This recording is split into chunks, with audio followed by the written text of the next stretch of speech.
दोस्तों कैसे हैं आप सभी सभी अच्छा कर रहे होंगे। मैं बताऊं, मैं भी बहुत अच्छा हूँ। वीडियो अच्छा लगे तो CKD stock market news channel को सब्सक्राइब कर लेना, साथ ही बेल आइकन बटन को प्रेस कर देना। चलिए शुरू करते हैं। आज मैं आपके लिए एक हाइब्रिड म्यूचुअल फंड लेके आया हूँ। जैसे कि मैं हमेशा कहता हूँ, आपके पास म्यूचुअल फंड का भी एक पोर्टफोलियो होना चाहिए जिसके अंदर large cap, small cap, mid cap, hybrid, hybrid के साथ साथ आपके पास थोड़े से mutual fund, debt mutual fund भी होने चाहिए। तो मैं हर म्यूचुअल फंड के बारे में आपके लिए लेके आऊंगा। हर mutual fund, each and every sector को मैं म्यूचुअल फंड के अंदर आपके लिए कवर कर लूंगा। ठीक है।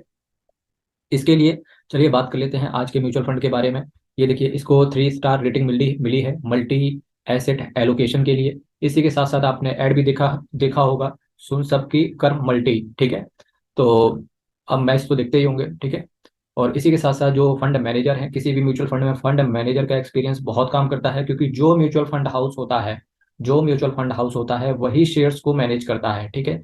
इसी के साथ साथ अगर मैं देवेंद्र सिंघल जी की बात करूंगा, तो इनका जो ओवरऑल वर्क एक्सपीरियंस है वो 16 साल का है इक्विटी रिसर्च के अंदर।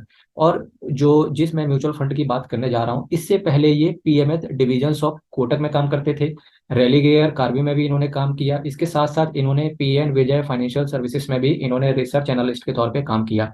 इनका जो कवरेज है, रिसर्च की कवरेज है, वो fast moving capital goods, that means कि एफएमसीजी में, ऑटो में, मीडिया, ये कुछ ऐसे सेक्टर हैं, ये कुछ ऐसी एंसिलरीज हैं जहां पर इनका एक्सपीरियंस काम करता है। अब इसे बीसेन जी की अगर मैं बात करूंगा, तो ये डेट स्कीम्स को मैनेज करने में इनको महारत हासिल है। ठीक है।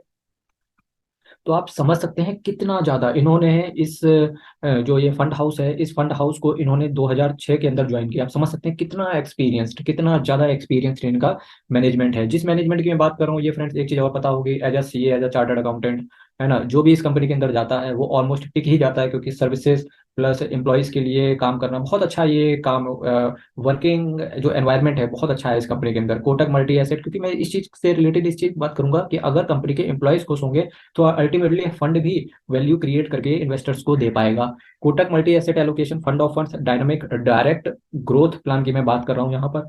एनएबी स्लाइटली महंगी है फ्रेंड्स। जब इतना अच्छा और एक्सपीरियंस्ड आपको मैनेजमेंट, इतना अच्छा आपको फंड मिलता है, तो एनएबी ये रीजनल भी लगता है कि आपको 156 रुपीज की कुछ खास मुझे यहाँ से महंगी नहीं लगती। अगर मैं रिटर्न की बात करूंगा, चूंकि मल्टी एसेट एलोकेशन फंड है, तो 20% का रिटर्न 3 साल के अंदर सीएजीआर के हिसाब से दे देना बहुत ही डिसेंट लगता है मुझे यहाँ से।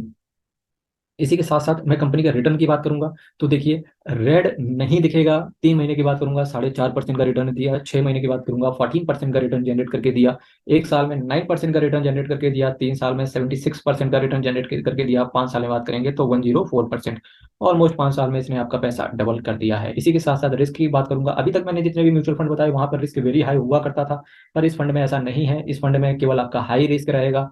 हाई रिस्क का रीजन केवल अभी यहाँ पे इस वजह से हुआ, क्योंकि कहीं ना कहीं ये कुछ पैसा अपना इक्विटी के अंदर भी इन्वेस्ट करते हैं।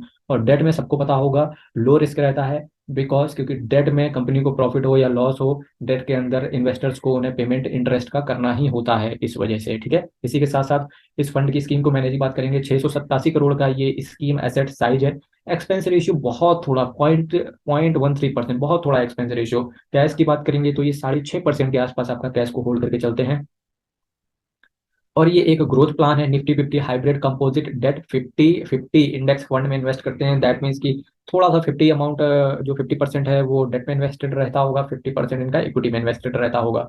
इसी के साथ साथ थोड़ा सा यहाँ पर ये एक बैकड्रॉप भी है कि अगर आपने 1 साल के अंदर अंदर 365 डेज के अंदर फंड को खाली करने की कोशिश करी, तो आपके पास 1% का एग्जिट लोड पड़ जाएगा। मोटा मोटा देख लेते हैं ये क्या है ना।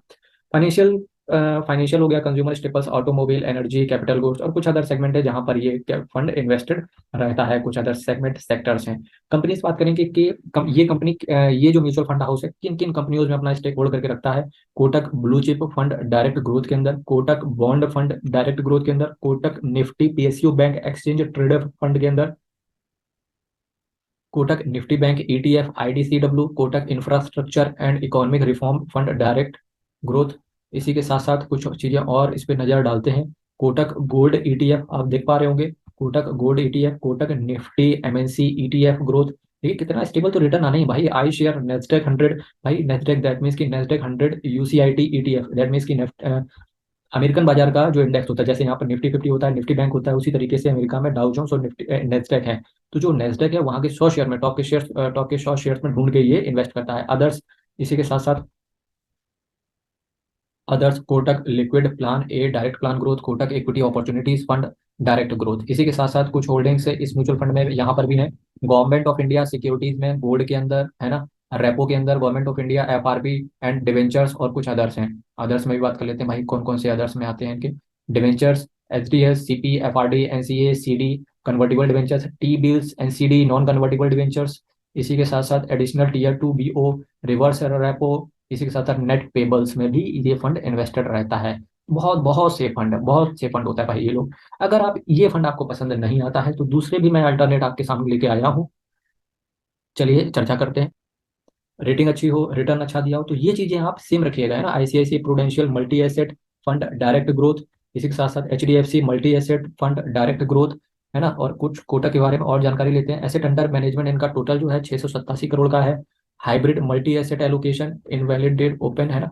कोटक महिंद्रा म्यूचुअल फंड के कुछ एएमसी की बात कर लेते हैं। 2,86,306 करोड़ का ये फंड मैनेज करते हैं। 110 स्कीम टोटल इसकी चल रही है। बहुत बड़ा फंड हाउस है ये।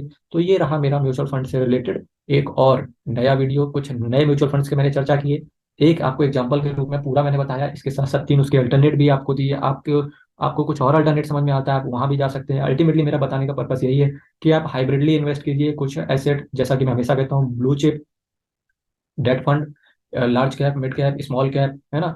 तो कुछ ऐसे फंड्स में अपना पोर्टफोलियो पूरा म्यूचुअल फंड्स के अंदर भी डिवाइड करके रखिए। फ्रेंड्स, वीडियो अच्छा लगे चैनल को शेयर जरूर कीजिएगा फ्रेंड्स। मेरा जो इस समय सब्सक्राइबर्स का टारगेट है वो 1000 है। ये केवल आपकी वजह से ही पॉसिबल हो पाएगा फ्रेंड्स। एक नेक्स्ट वीडियो में फिर से हाजिर होऊंगा, तब तक के लिए बहुत बहुत धन्यवाद।